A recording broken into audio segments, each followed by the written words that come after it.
រួមកម្មវិធីផ្សារបារាំងច្រើនមែនទែនឆ្នាំនេះគេបើកដំណើរការមួយឆ្នាំមានតែម្ដងចឹងមនុស្សច្រើនអ៊ូអរយើងចូលទៅទស្សនាអត់មានគិតអស់ថ្លៃស្ពតទេគឺនៅស្ថានទូតបារាំងតែម្ដងការប្រព្រឹត្តធ្វើនៅថ្ងៃទី22ខែវិច្ឆិកាឆ្នាំ2025មានតែមួយថ្ងៃទេគឺយើងអាចចូលទស្សនាការតាំងពិព័រណ៍នៅផ្សារបារាំងហើយនឹងមើលទស្សនវិជ្ជាបរិវេណផ្សារបារាំងនៅស្ថានទូតក្នុងតែម្ដងនេះគឺជាវីដេអូដែលខ្ញុំបានថតបរិវេណកន្លែងស្តង់នឹងតែម្ដងអញ្ចឹងណាហើយការសាងស្តង់នេះគឺមានច្រើនដែរមានតាំងបារាំងមានតាំងខ្មែរមានតាំងផលិតផលជាច្រើនទៀតហើយគឺពីអ្នកដែលដើរមកហ្នឹងគឺ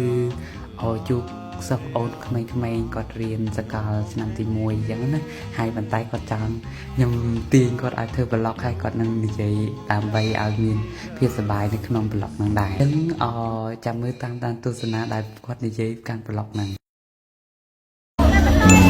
ថតមកតែលើយើងទៅមកជំរាបសួរទស្សនិកជននេះខ្ញុំបានមកលេងនៅឋានទូតបារាំង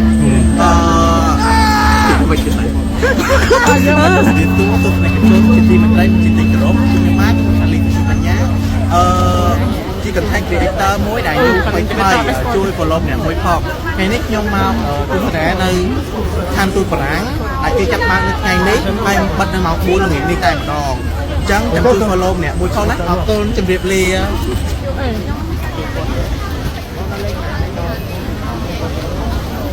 តែខ្ញុំសប្បាយទៅដល់លេខ2កន្លែងនេះ23លេខកន្លែងដើរ1ម៉ោងនេះតាមទឹកបងរឿងគឺទៅទស្សនវិជ្ជាមួយទៀតដែលទស្សនវិជ្ជាហ្នឹងគឺយើងចូលដូចក្នុងព្រៃអញ្ចឹងណាហើយក្នុងព្រៃនេះគឺមានដើមឈើធំៗប៉ុន្តែខ្ញុំដាក់ slow mo ដើម្បីឲ្យយើង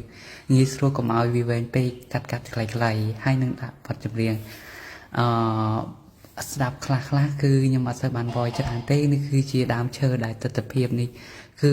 វាប្លែកពីយ៉ាងដែលយើងបើអ្នកនៅនឹងពេញយើងអាចដូចចូលក្នុងព្រៃមកអ្នកនៅខេត្តយើងស្គាល់ព្រៃត្រាចហើយគឺព្រៃប្រភេទធំគឺយើងធ្លាប់នៅក្នុងព្រៃយើងមានសបោអញ្ចឹងបើអ្នកនៅពេញយើងអាចដែរមានទេប៉ុន្តែវាអាចជាទស្សនវិជ្ជាយ៉ាងដែលប្លែកភ្នែកចំពោះអ្នកពេញដែរដើរជុំវិញបរិវេណក្នុងព្រៃនេះគឺយើងចេញទៅក្រៅដើម្បីយើងទៅបរិវេណមួយទៀតគឺកន្លែងវាស្មៅយើងអាចថតរូបហើយយើងអាចដើមឈរមើលពីចង្អាយចូលក្នុងព្រៃវិញក៏បានដែរអាគារនៅពីមុខនេះគឺឆ្នាំមុនគឺគេថាបើកបានឲ្យចូលមើលប៉ុន្តែឆ្នាំនេះគឺបានបិទគឺយើងមើលបានតែទស្សនវិជ្ជាក្នុងស្តង់កាន់តាមពីប៉ុស្តិ៍ស្តង់ព្រៃហើយនឹងវាស្មៅយើងអត់បានចូលអាគារស្ថានទូតបារាំងទេគឺគេហាមឃាត់ហើយយើងក៏បានថតរូបគឺមានកាមេរ៉ាមួយដែលធំដែលគេមានកណ្ដុងធំហើយថតទស្សនវិជ្ជាបាននេះគឺជាកាមេរ៉ាដែលខ្ញុំប្រវាយទៅចាំកាមេរ៉ាធំមួយដែលគេថតរូបហ្វ្រីអញ្ចឹងណានឹងកាមេរ៉ានេះគឺមានមនុស្សចូលថតនៅក្នុងនេះហើយមានអត្ថន័យខាងក្រៅប៉ុន្តែថតប្លង់គឺបានច្បាស់ល្អអញ្ចឹងណា